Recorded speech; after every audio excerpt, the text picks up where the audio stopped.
बिस्मिल्लाहिर्रहमानिर्रहीम। अस्सलाम वालेकुम स्टूडेंट्स। Chapter number 13 spectroscopy.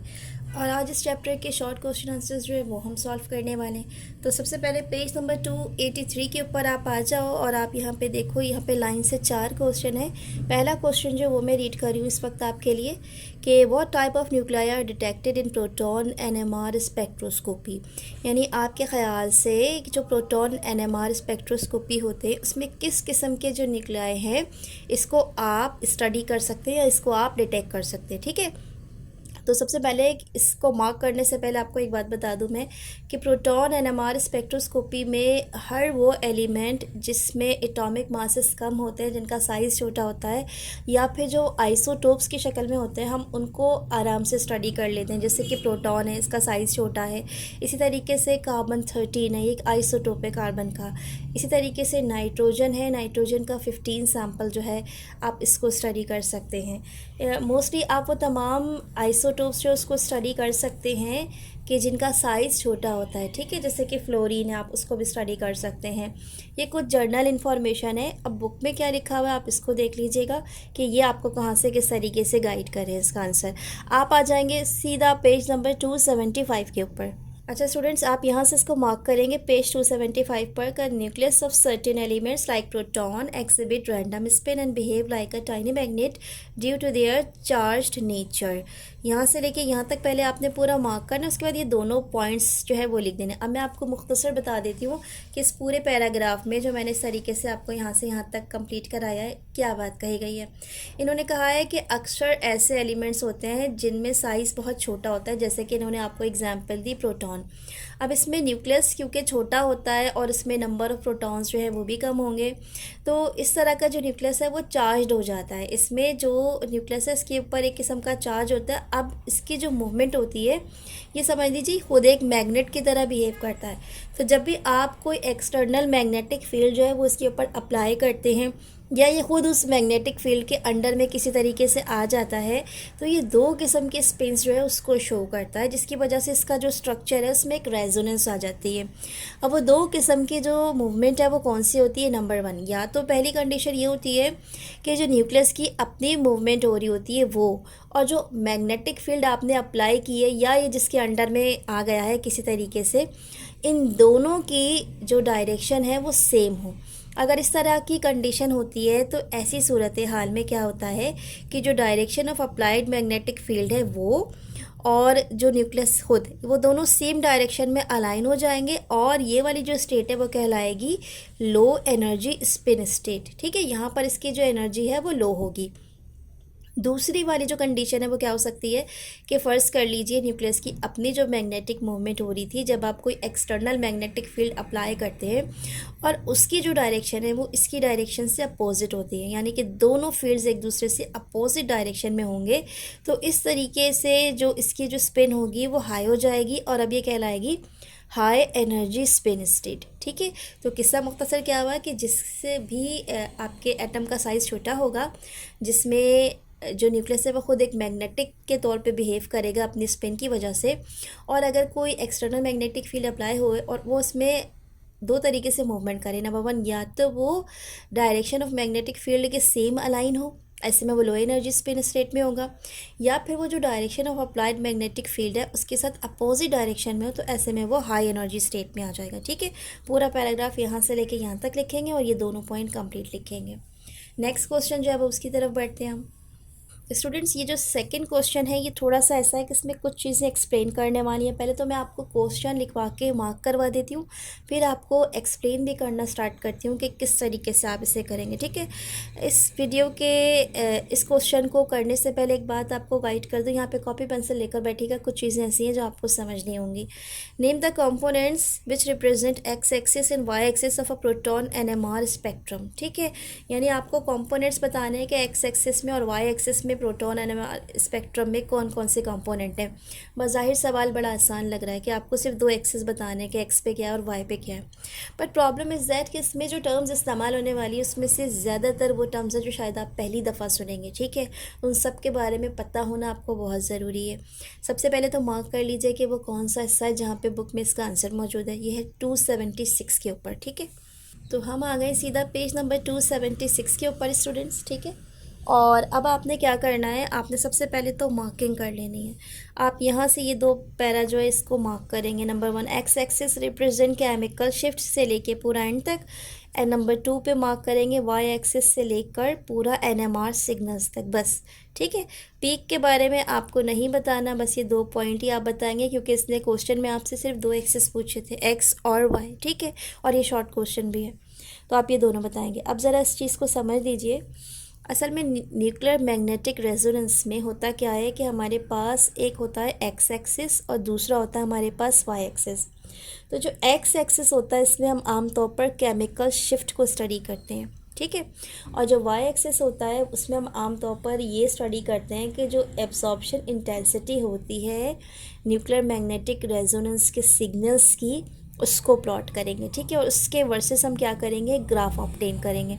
अब ये सारी टर्म्स आपके लिए नहीं है, मतलब आपको नहीं मालूम कि केमिकल शिफ्ट क्या होता है, आपको ये भी नहीं मालूम कि जो एब्जॉर्प्शन इंटेंसिटीज़ होती हैं ये क्या चीज़ होती हैं। ठीक है, तो उसके लिए थोड़ा सा अभी बुक को मैं एक्साइट कर रही हूँ और मैं आपको थोड़ा सा समझाना जो है वो स्टार्ट करती हूँ। ठीक है जी, तो सबसे पहले तो ये देख लें, जो ग्राफ है इसमें एक्स एक्सिस पर आ गया आपका केमिकल शिफ्ट, और जो वाई एक्सिस है इसमें आपके पास आ गया एब्जॉर्प्शन इंटेंसिटीज़ NMR सिग्नल्स की। ठीक है, इस तरीके से बनेगा ये।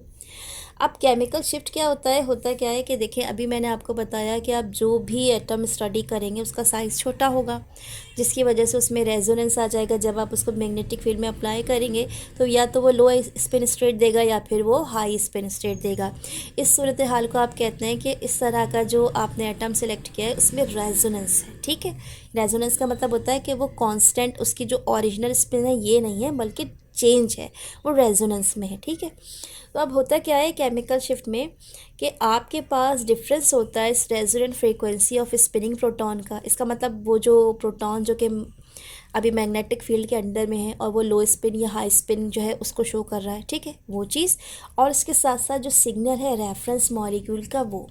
अब इस बात को इस तरीके से समझ लीजिए कि आपके पास एक रेफरेंस मॉलिक्यूल होता है। रेफरेंस मॉलिक्यूल वो होता है कि जिसकी जो कंसंट्रेशन है केमिकल शिफ्ट की वो आपको पता होती है। आमतौर पर ये जो रेफरेंस मॉलिक्यूल है ये होता है TMS क्या होता है, टेट्रा मीथाइल सीलेन।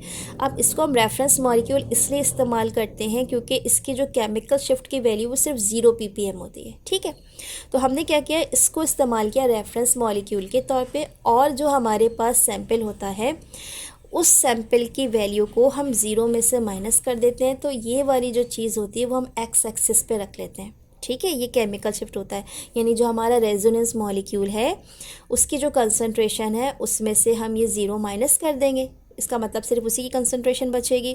तो इस तरीके से इन दोनों का जो डिफरेंस होगा उसको हम रख देंगे एक्स एक्सिस पर, ये हो जाएगा हमारा केमिकल शिफ्ट प्लॉटिंग। ठीक है, अब ये केमिकल शिफ्ट के अकॉर्डिंग्स में ये जहन में रखिएगा कि जो नॉर्मल केमिकल शिफ्ट होते हैं, जितने भी सैम्पल्स हम स्टडी करेंगे ना, उनकी जो रेंज आएगी वो बस 0 से लेके 12 ppm तक ही आ सकती है, इसके अलावा नहीं आएगी।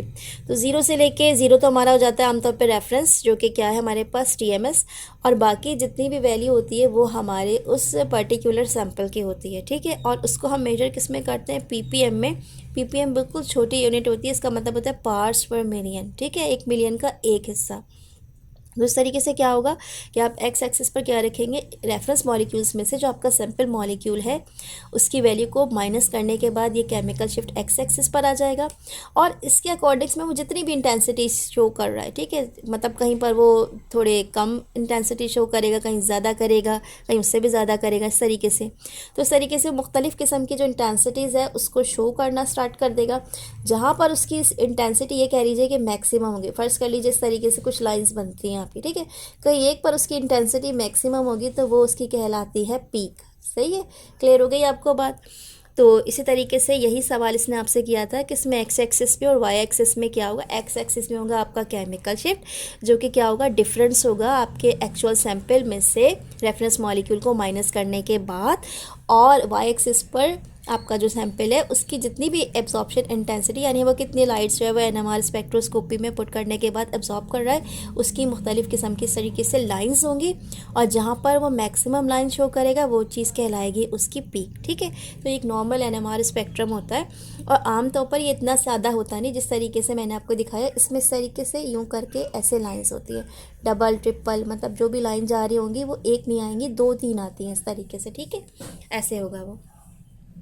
नेक्स्ट क्वेश्चन जो है अब हम उसकी तरफ बढ़ते हैं। स्टूडेंट्स, नेक्स्ट क्वेश्चन जो है वो आपसे कहता है कि आपने डिफरेंस बताना है atomic absorption and emission spectroscopy का। ठीक है, तो सबसे पहले तो एक बात समझ लीजिए, एटॉमिक एब्जॉर्प्शन एंड इमिशन को मैंने पहले भी थोड़ा सा आपको गाइड किया था कि होता क्या है कि फ़र्ज़ कर लीजिए यहाँ पे ये एनर्जी लेवल्स हैं। ठीक है, 2 3 4 जितने भी आप बना रहे हैं एनर्जी लेवल्स हैं। आपके पास एक एटम यहाँ पर मौजूद है। अब होता क्या है कि वो कुछ अमाउंट ऑफ एनर्जी किसी भी एक्सटर्नल सोर्स से एब्जॉर्ब करता है, एक्साइटेड स्टेट में चला जाता है और यहाँ आके जंप कर लेता है। हो सकता है और ज़्यादा उसको एनर्जी मिले, वो और ज़्यादा एक्साइटेड हो गया, वो सेकंड को क्रॉस करके थर्ड में चला जाए, या थर्ड को क्रॉस करके वो फोर्थ वाले एनर्जी शेल में चला जाए। ये डिपेंड करता है उसने कितनी एनर्जी एब्जॉर्ब की है।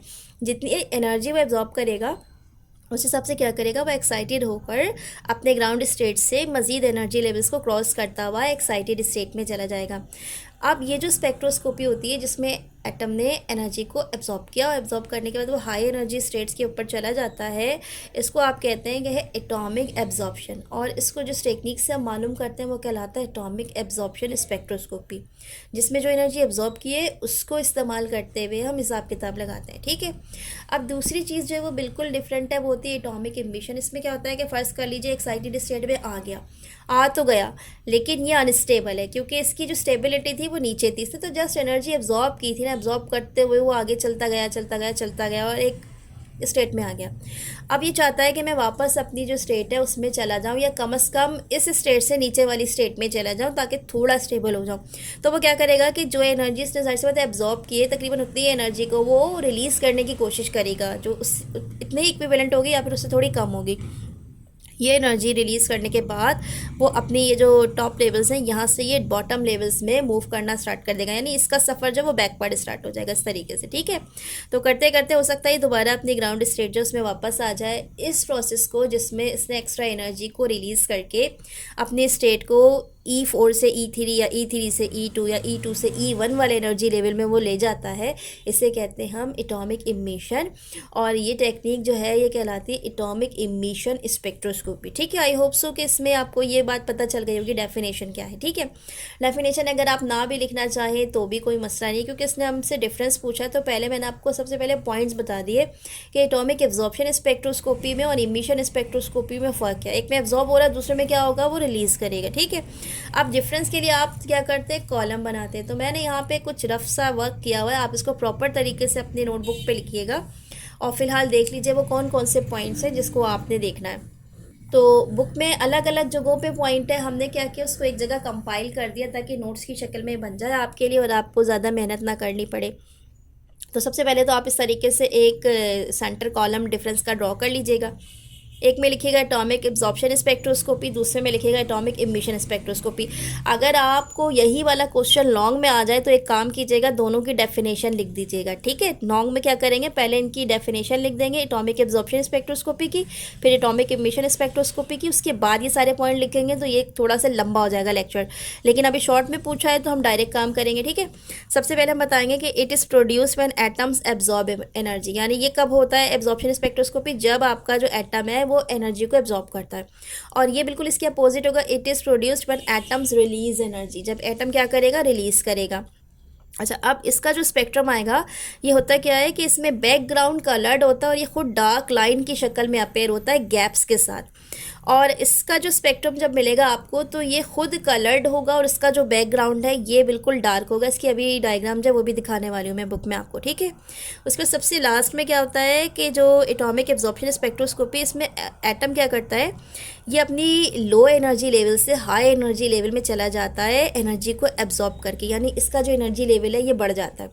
जबकि इमिशन में क्या होता है कि ये एटम जो है ये क्या करेगा, अपने हाई एनर्जी लेवल से लो एनर्जी लेवल में आ जाएगा by means of releasing energy और इमिशन ऑफ एनर्जी। ठीक है, तो इस तरीके से ये पॉइंट्स आपने बना लिए। अब ज़रा देखें इसकी डायग्राम की तरह, ये भी मैं आपको शो कर देती हूँ।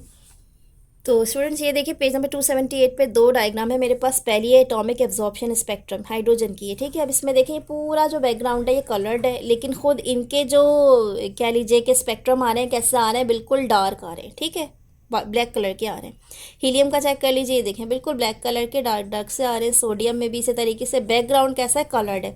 अब इधर आ जाइए इमिशन स्पेक्ट्रोस्कोपी, इसमें भी हाइड्रोजन हीलियम और सोडियम के सैंपल है, मगर इसमें जो इंपॉर्टेंट बात है वो क्या है कि इसमें बैकग्राउंड सारा का सारा ब्लैक है और इनके अपने जो फ्रिंजेस आ रहे हैं वो किस तरीके से आ रहे हैं, कलर्ड शक्ल में आ रहे हैं, ठीक है। तो ये मेन फ़र्क होता है कि इसमें बैकग्राउंड कलर्ड होता है और ये खुद डार्क अपेयर होंगे, और इमिशन में क्या होगा, बैकग्राउंड ब्लैक होगा और ये खुद जो है कलर्ड की शक्ल में इस तरीके से थोड़े ब्राइट फ्रिंजेस के शक्ल में आ जाएंगे, ठीक है। अच्छा, अब लास्ट क्वेश्चन जो हमें उसकी तरफ बढ़े। लास्ट क्वेश्चन जो उसमें इसने दो बातें आपसे पूछी है कि जो अल्ट्रावायलेट विजिबल स्पेक्ट्रोस्कोपी है इसकी एप्लीकेशन किधर होगी और ये कहाँ इस्तेमाल होती है, ठीक है। तो इसको भी देख लीजिए आप। पेज नंबर 273 जो है इसकी तरफ आ जाएं आप, और सबसे पहले इसको मार्क कर लीजिए कि अल्ट्रावायलेट विजिबल स्पेक्ट्रोस्कोपी जो है इससे आप क्या करते हैं, किसी भी सैंपल में डबल बॉन्ड हो या फिर ट्रिपल बॉन्ड हो या फिर वो कोई कॉन्जुगेटेड सिस्टम हो, यानी कि उसमें कोई एरोमेटिक रिंग हो या किसी और किस्म की बॉन्डिंग हो, इन तमाम चीज़ों को मॉलिक्यूल के अंदर जज करने के लिए हम क्या करते हैं, अल्ट्रावायलेट विजिबल स्पेक्ट्रोस्कोपी को स्टडी करते हैं। तो सबसे पहले तो आप यहाँ से लेके यहाँ तक इसको मार्क कर लीजिएगा, ठीक है, इतना ही है ये पार्ट।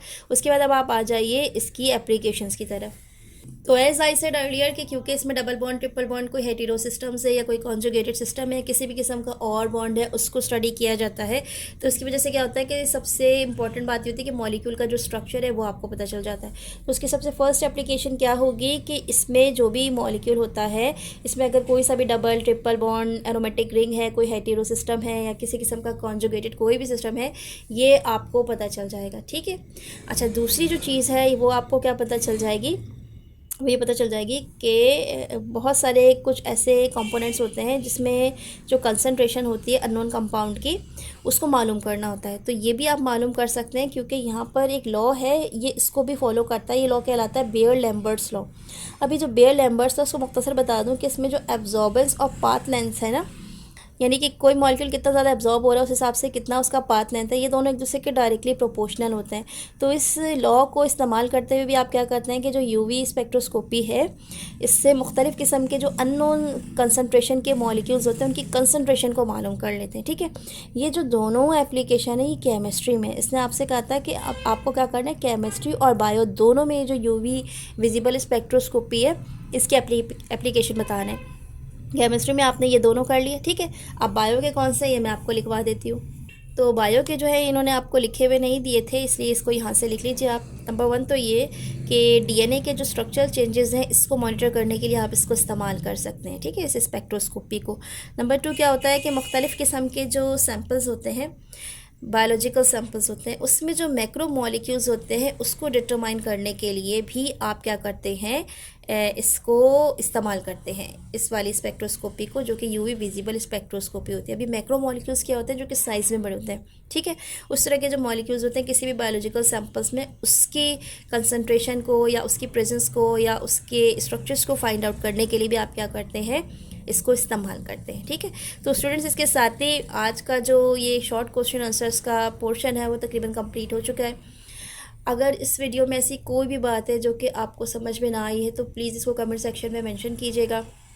वीडियो अच्छी लगे इसको अपने क्लास फेलोज़ में शेयर कर लिया कीजिए, चैनल को लाइक कर लीजिए, इसको सब्सक्राइब कर लीजिए, और साथ में अपनी विश लिस्ट यानी कि चैप्टर 12 के 13 या जो कुछ भी आपको अगर कोई भी चीज़ ऐसी समझ ना आई हो जो थ्रू आउट आपके केमिस्ट्री के क्लास 12 से रिलेटेड है, केमिस्ट्री के पोर्शन से, तो आपने अपनी विश लिस्ट में क्या करना है, उसमें मैसेज ड्रॉप करना है मुझे और मुझे बताना है कि मिस मुझे ये वाला जो पोर्शन है इस टॉपिक को मैंने समझना है, ठीक है। तो जैसे ही क्लास 12 का बस एक लेक्चर और रह गया है डिस्क्रिप्टिव क्वेश्चन आंसर्स का, ये कंप्लीट हो जाता है तो फिर आपकी जो विश लिस्ट है उसके हिसाब से मैं वीडियोस जो है उसको रिकॉर्ड करना स्टार्ट कर दूँगी। तो आपने जल्दी जल्दी मैसेज जो है वो मुझे ड्रॉप करना है और बताना है कि वो कौन कौन से टॉपिक्स हैं जो मैंने आपको नहीं करवाए लेकिन आप समझना चाहते हैं या उनको बहुत डिटेल में समझना चाहते हैं, ताकि उस पर अच्छी सी वीडियो बन सके। अपना बहुत सारा ख्याल रखिएगा। टेक केयर एंड अल्लाह हाफिज़।